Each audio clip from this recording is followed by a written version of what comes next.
Assalamualaikum warahmatullahi wabarakatuh. Sampurasun.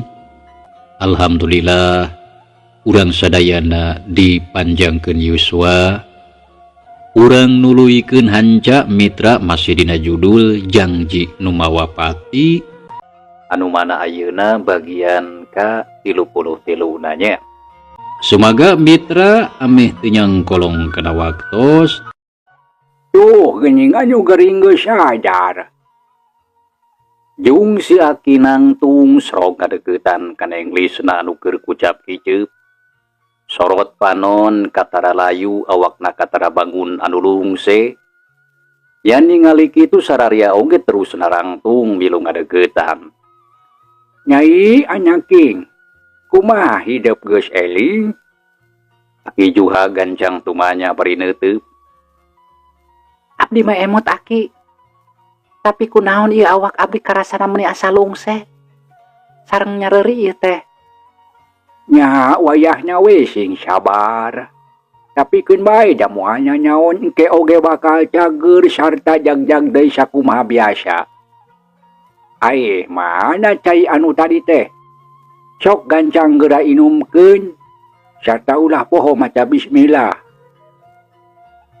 Si Aki nitah mikeun cai anu tadi meunang ngajampean. Nya gancang atuh kuneng epa dibikeun. Saacana maca bismillah sakumaha panitah Aki Juha. Geus kitu terus diinumkeun, regot-regot anu gering nginum meuni ngalek-lek. Cai sagelas teh beak. Waki Juha diteuteup bari jajampean geus kitu kepoh mun-munan Englisna ditiup. Geus ayeuna mah Aki rek balik da geus peuting ieu teh waktuna sare. Aki teu kedah wangsul atuh kulem we di dieu. Juragan Pardi nyarek si Aki sangkan ulah balik. Lamun Aki teu balik kumaha atuh si Nini? Meureun keungeun di imah eueuh baturna gugulutukan sorangan. Kumaha lamun digusur beurit? Tapi kumaha Aki nah ieu teh moal aya nanaon deui? Margi abdi hariwang ari Aki wangsul bisi anu gejul datang deui. Yah, teu kudu hariwang jang. Da ceuk rarasaan Aki peuting ieu moal aya nanaon deui. Cing tentrem we tong loba teuing anu dipikasieun. Ayu atunya Aki mah rek balik. Yang Ocin, amningi, ayo rek balik atawa rek terus sare di dieu. Tembal si Aki terus tumanya ke Mang Ocin. Bade wangsul we abdi oge Aki. Mandi sami pun bojo oge dirorompok tanya rencangna. Ari barudagna kamaranya kitu. Pun anak manduana na oge sok maronok dinini na puh oge Aki. Nya hayu atuh lamun kitu mah urang bareng jeung Aki. Ngarah aya batur keur ngobrol di jalan sangkan ulah tisen. Juragan kitu deui kasadayana pun Mang bade wangsul ayeuna mah. Keun enjing subuh keneh bade ka dieu deui. Ya jung wae atuh ari rek balik mah Bang Ocin. Tapi umat isukan kudu isuk keneh ka dieu teh nya. Sakalian jeung Bito. Mangga juragan. Ya saenggeus nyarita kitu mah Aki Juha jeung Mang Ocin terus baralik. Dijajabkeun ku Sarip nepi ka buruan. Kaayaan alam geus rek maju ke tengah peuting. Soragaang jangkrik cari cangkas reang di sarada patembalan.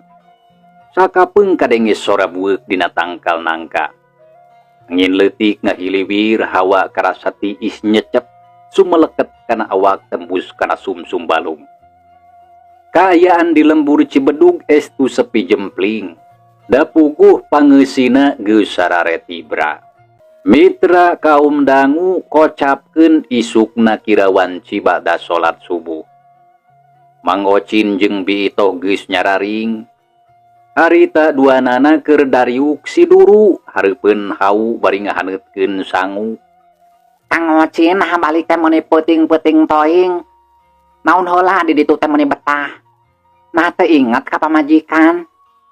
Ceuk Bito tumanya ka salakina. Da puguh peuting mah basa Mang Ocin balik can kaburu loba tatanya lantaran geus teu kuat kutundu. Lain akang teh inget ke pamajikan itu. Nya terus ngadonaon atuh di ditu teh. Jeung deui kumaha kayana neng Lisna, maha gering naon deui cenah. Ni asal loma pisan anu karasa. Itu ceuk Biito kawas namah rada keheuleun ka salaki na Mitra. Pedah balik na peuting teuing, da eta we nanya oge meni merekpak. Ya itu, mondong waka nyorotos ari nanaon teh, beci radio mutut mana mah. Ya itu, puguh di itu nih aya kejadian anu mandak sieun. Maha aya kajadian naon kitu? Iya gerak itu sok dengekeun ku cepil manye. Kade dengekeun ulah ku bujur. Bisa. Barabat Mang Ocin medarkeun deui ngeunaan kajadian tadi peuting anu kaalaman tur kasaksian di imah kulawarga Juragan Pardi.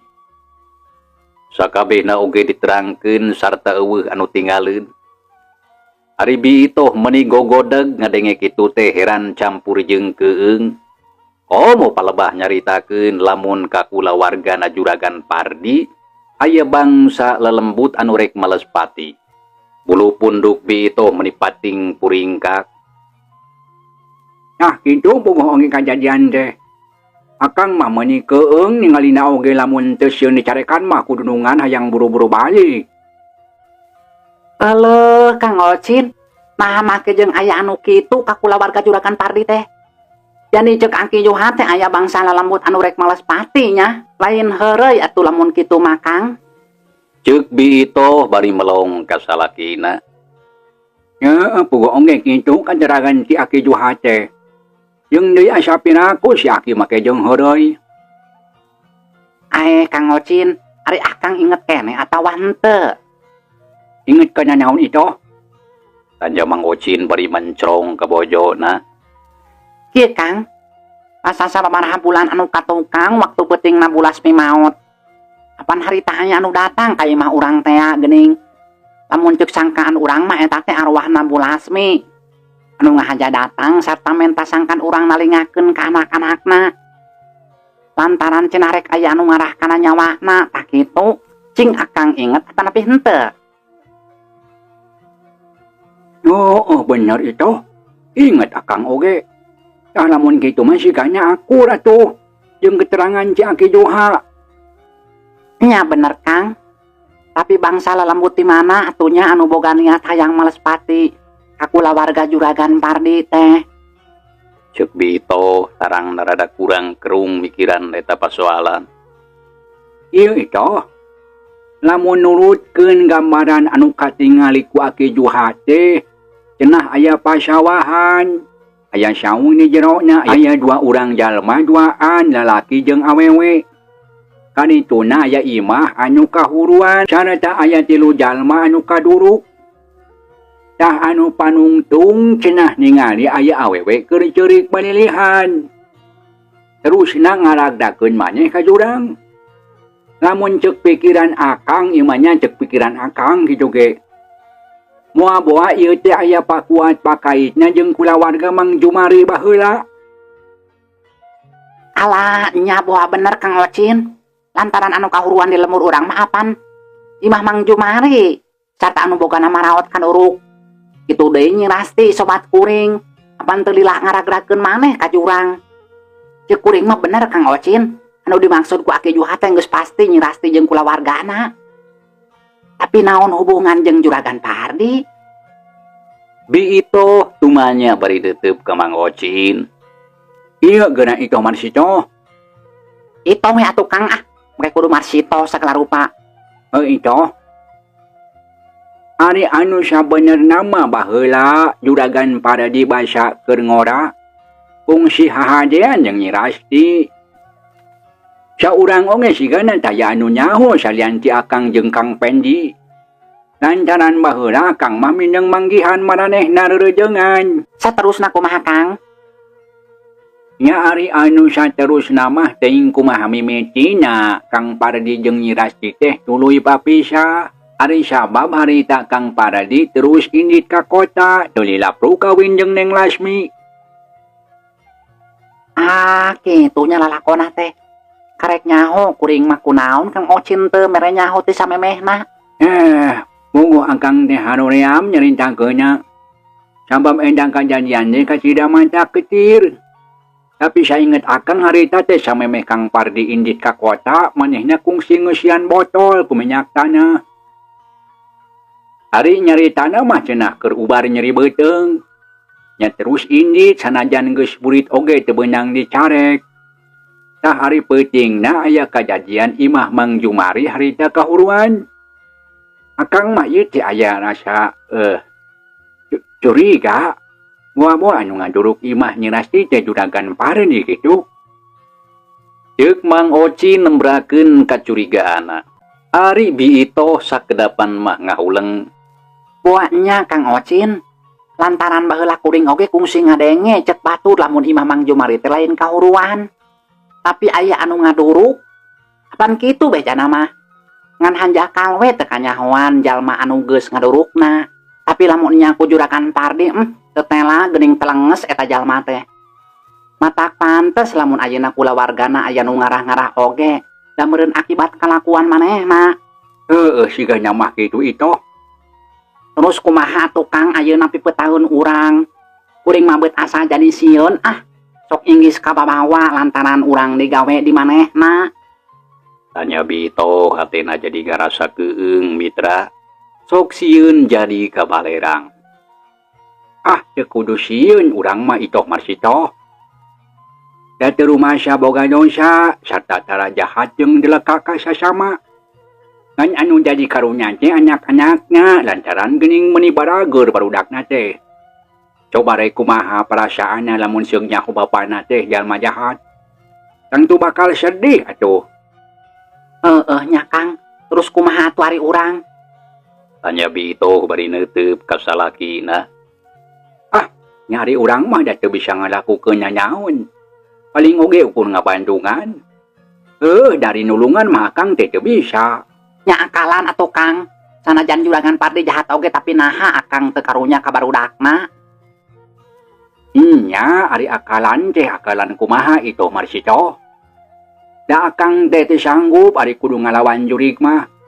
Jeung deui tong boro-boro akang anu kasebut jalma bolos strong.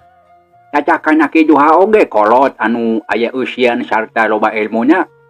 Apa ngomong hareupeun sararea lamun ieu pasoalan teh berat.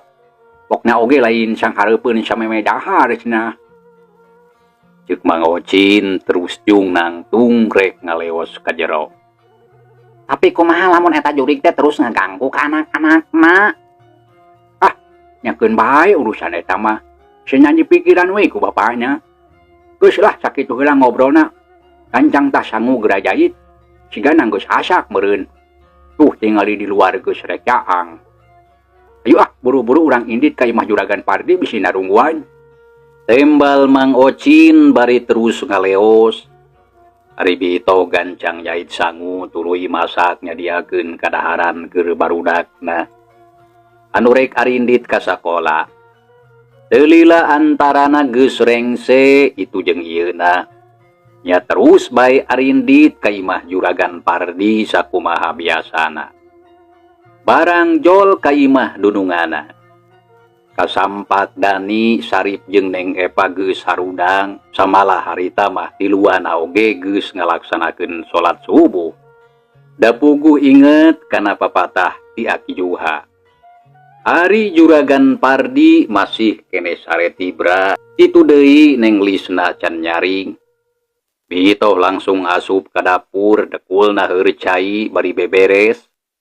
Seleundeuk Neng Epa nyampeurkeun terus gek diuk dina kursi bari mencetan tarangna sorangan siga anu rieut jangar. Kunaon Neneng salira teh nyeri mastaka? Tanya Bito bari melong ka Neng Epa. Puguhnya ieu teh Bi keur nyeri sirah. Sigana urang sare meureunan. Pami kitu kulemkeun we atuh Neng sawios di pawon mah da aya bibi. Keun we engke Bi. Walau Neng Epa awakna terus nyarande kana kursi. Renghap narik napas panjang karasa dadana saeungap lantaran mikiran pasoalan anu aya di imahna. Kumaha Neneng kaayaan tuang raka teh nah tos sakinten? Cek Bito nanyakeun kaayaan Neng Lisna. Pami katinggal nama rada sakinten Bi. Margi wengi samulih namang Ocin sareng Aki Juha teh. Teras kulem menitibra. Samalih ayeuna oge teu acan gugah. Boga oge meuni mata kreuwas wengi mah Bi. Sumoho neneng pun bibi oge parantos ngadangu ti mangna. Nya kudu kumaha atuh Bi? Abdi teh terus terang ngaraos keung saatosna ngadangu cariosan ti Aki Juha teh. Tanya Neng Epa katingali paromana kurang berag. Nyadu ka kumaha atuh Neng? Da bibi mah teu terang. Ari saur pun bibi mah teu aya deui iwal ti kena sabar sareng tawakal. Kadoa kanu Maha Kawasa sangkan urang salamina aya dina panang tayungan mantena. Sanaos kitu ari ikhtiar mah urang teh tangtos kedah dijalankeun. Milari cara sangkan salira sakula wargi tiasa leupas tina sagala rupi bahaya. Bito mepelingan sarta ngabeberah kana hate Neng Epa anu keur marojeng ja. Da puguh loba kasieun jeung kahariwang. Teres Bi kitu. Atuh nuhun kana piwujangna. Sami-sami Neng. Bi, abdi bade kalebet heula nya. Tinggal teh Lisna. Oh, sumuhun mangga Neneng. Neng Epa ngaleos ka jero kebat ka kamar rek ningali lanceukna. Ari Bito nya geus kitu mah neruskeun deui pagaweanna di dapur. Neng Epa harita terusup ka kamar anu ditempatan ku lanceukna. Barang jol kasampak Neng Lisna geus nyaring sarta keur diuk dina sisi kasur bari jisiran buukna anu panjang ngarumbay. Gening teteh tos gugah. Cek Neng Epa seleundeung ngadeuketan gek diuk gigireun. Nya teteh teh puguh kaberangan Epa. Dibra teuing sare teh. Teu kasiangan atuh da enjing keneh ieu teh. Kumaha ayeuna kaayaan salira teteh? Naon anu karaos? Tanya Neng Epa bari neuteup ka lanceukna. Anu katempo ayeuna mah rada cenghar teu kawas basa ti beuting. Ada teu kuna naon teteh mah. Ngan pedah ieu we awak asa nyereri ieu teh. Ari peuting aya kajadian naon Epa? Nah geuning beut aya Aki Juha. Aya perlu naon datang ka dieu peuting-peuting? Ceuk Neng Lisna tumanya ka adina. Sabab manehna mah teu inget kana kajadian tadi peuting. Sarta teu nyaho lamun awakna harita kaancikan ku bangsa lelembut anu surup sumanding miraga sukma kana dirina. Laras wengi teh aya Aki Juha. Manggi tadi wengi salira teteh ujug-ujug teu damang tas teu emut. Satos kitu dilandongan ku Aki Juha. Oh kitunya. Ceuk Neng Lisna tarangna katingali kerung, inget-inget kajadian peuting tadi. Oh nya inget teteh oge. Tadi peuting teh ngadadak beuteung karasa deui mules. Aduh meuni nyeri asa aya anu ngaramesan. Tapi ari saterasna aya kajadian naon? Teu geuning sararea meuni ngarumpul di kamar. Teu aya kajantenana naon? Ngarumpul sote atuh da ngaraos hariwang ka teteh bili aya kitu kieu. Walau Neng Epa teu wani nyaritakeun kajadian anu salengkepna. Lantaran sok sieun mangaruhan kana jiwa jeung kasehatan lanceukna. Jung nangtung koloyong kana palebah jandela. Brai dibuka barasat cahaya panonpoe asup ka jero kamar. Iliwir angin sumilir hawa isuk karasa seger kana awak. Neng Lisna terus kaluar ti kamar. Di patengahan Gok Amprok jeung Dani kitu deui sarip duanana araya di dinya. Kumaha ayeuna Lisna geus mending? Tanya Dani bari melong ka adina. Sakinten Kang. Mung sakedik rada lungsek keneh sareng asa nyereri. Nya syukur atuh ari geus mending mah. Kade tong poho vitamin anu kamari ti dokter teh omat kudu diinumnya. Ngarah sehat. Sumuhun tangtos atuh Kang. Pami Kang Dani sareng Kang Sarip. Dinten ayeuna bari angkat ka toko. Ceuk Neng Lisna tumanya bari rutret ka lanceukna. Nya lamun Lisna geus katingali jag-jag mah we ayeuna akang duaan rek indit ka toko. Lantaran loba pesenan barang anu kudu dianterkeun. Walon Sarip terus gap kana cikopi regot diinum. Ya mangga pami kitu mah. Pilih Kang Dani sareng Kang Sarip bade angkat mah teu kedah salempang. Margi abdi mah teu kuna naon. Nya alhamdulillah atuh akang greg-greg ninggalkeun oge. Kang punten dikantun heula nya. Abdi bade ka jamban. Nya jig rek ka cai mah kade tong nguyek teuing di cai teh. Pamali cekolot mah geuning, komo bari jeung keur kakandungan mah. Kitu ceuk Sarip bari neuteup ka adina. Geus kitu nenglisna tuluy ngaleos ka tukang, gok amprok jeung Bitoh terus ngobrol heula sakedeung. Teu lila sup ka cai rek ngadon mandi. Kasugri kaum dangu, ayeuna kocapkeun Dani jeung Sarip. Harita geus saragedang dan rek indit ka toko da puguh loba uruskeun. Bade teras angkat ayeuna Kang. Tanya Neng Epa nyampeurkeun ka lanceukna. Nya akang jeung Sarip rek indit ka toko, loba uruskeun di ditu. Walon Dani terus jung nangtung tina diukna. Ya mangga atuh tapi akang duaan ulah sonten teuing uihna. Margi abdi teu rada keung ayeuna mah. Sok bilih aya kajantenan anu sapartos kamari. Abdi teh sieun Kang. Nya akang oge moal buri teuing. Epa, kade talingakeun lisnanya ulah ditinggalkeun sorangan. Jeung na deui ngeunaan caritaan Aki Juha kade. Umat ulah dibere nyaho. Hariwang bisi matak mengaruhan kana pikirana. Mangga Kang. Tangtos ku abdi oke teh lisna mah moal dipasihan terang. Nya bener kudu kitu. Ai ama ka mana?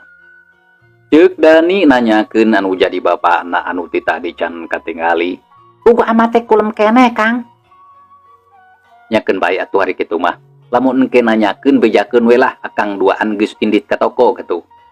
Mangga Kang, tangtos ku abdi diwartoskeun. Nya sanggeus ngomong kitu mah mitra.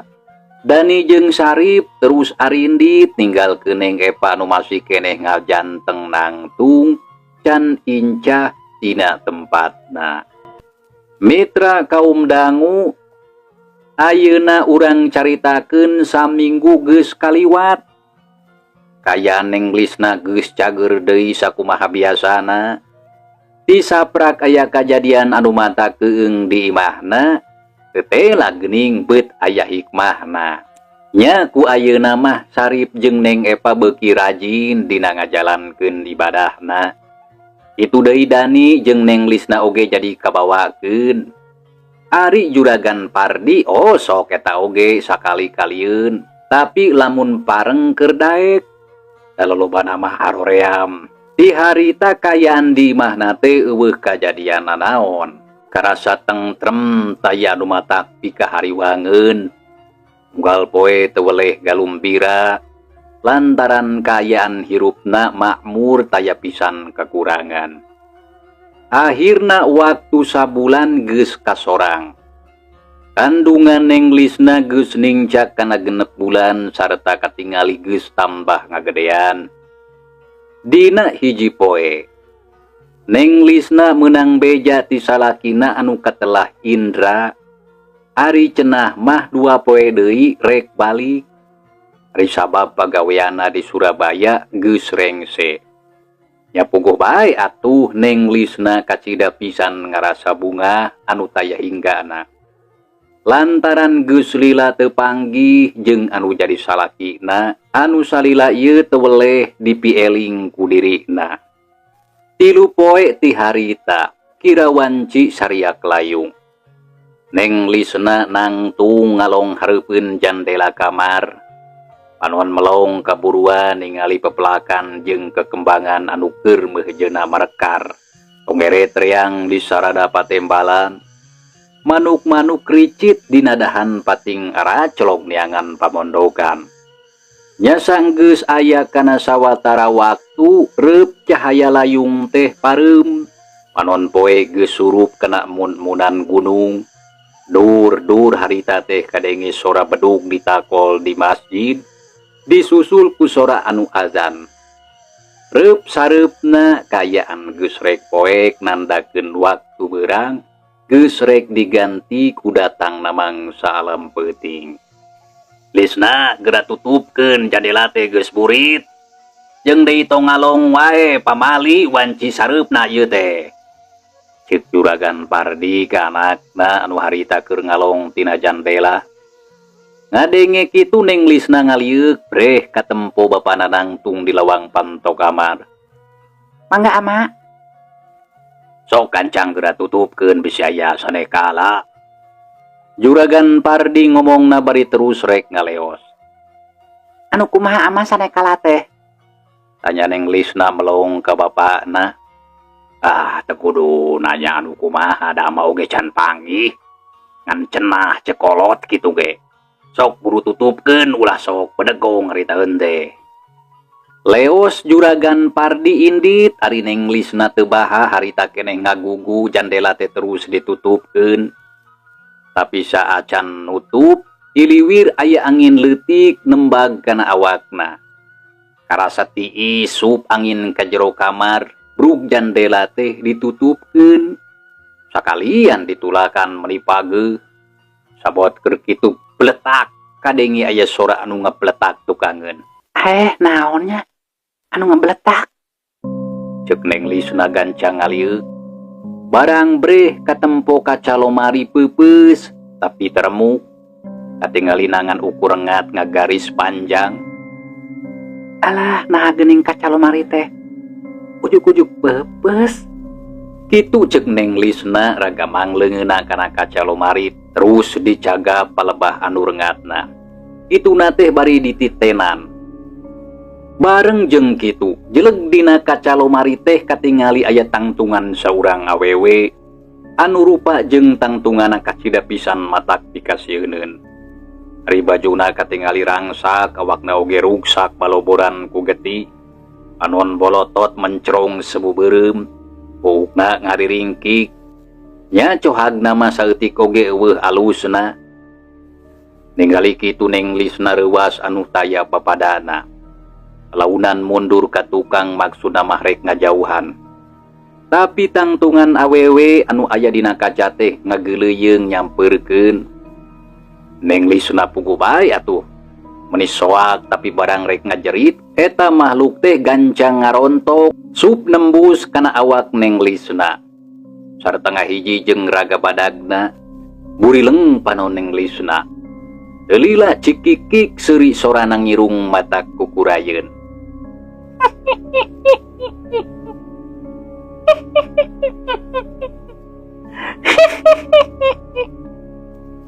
Neng Lisna seuri lelengakan terus gagaro kana buuk.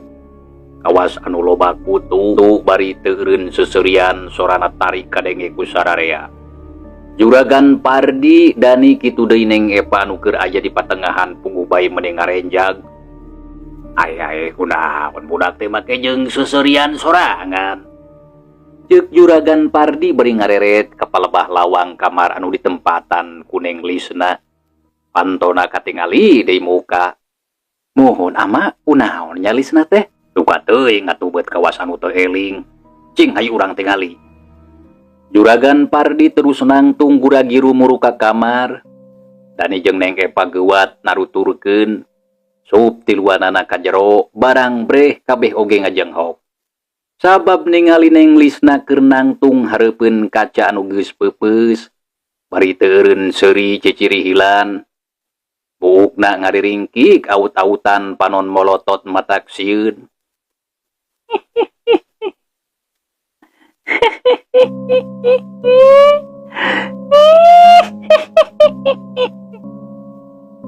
Kitu seurina Neng Lisna. Rei bulu punduk Juragan Pardi dani jeung Neng Epa muriding. Bulu punduk pating puringkak sing saria kana sakujur awak. Lisna, kunaon hidup teh? Kunaon? Tanya Juragan Pardi beri mencerong ka anakna. Tapi teu wani ngadeuketan lantaran ngarasa sieun ningali kitu mah. Itu deui dani jeung Neng Epa oge sarua. Gileuk Neng Lisna mali ka tukang. Breh katempo rupana anu geulis teh beut jadi pikasieun. Lisna, adik akang, kunaon ieu teh? Sing eling atuh ulah kitu. Ceuk Dani sanajan bari jeung sieun oge maksakeun ngomong ka adina. Sedengkeun Neng Epa harita nyempod di tukangeun Dani bari muntang meuni pageuh. Lisna we ditata di.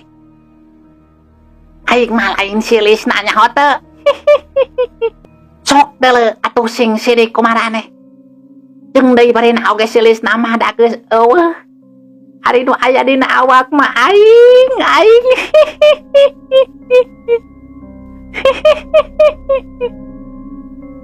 Tembal Neng Lisna bari seuri nyikiki, terus leungeunna gugutrut kana buuk. Bareng jeung kitu torojol Sarip anu kakaramulang ti masjid, barang ningali kana kayaan adina sarupa kitu teh reuwas. Astagfirullahaladzim. Lisna kunaon deui ieu teh? Ceuk Sarip bari melong ka adina, jantung jadi ratug hate pating sareblak. Sarip, gancang ka ditu teh hang deui Aki Juha. Sigana mah dihidup teh geus kasarumahan deui kaya kieu mah. Leres ama, rupina mah kitu. Keun atuh abdi bade nyusulan Aki Juha. Jawab Sarip bari rek ngaleos. Tapi bareng jeung kitu cikikik Neng Lisna seuri. Di gancang ka ditu geurah susulan si aki-aki peot teh. Cetik oge aing mah teu sieun.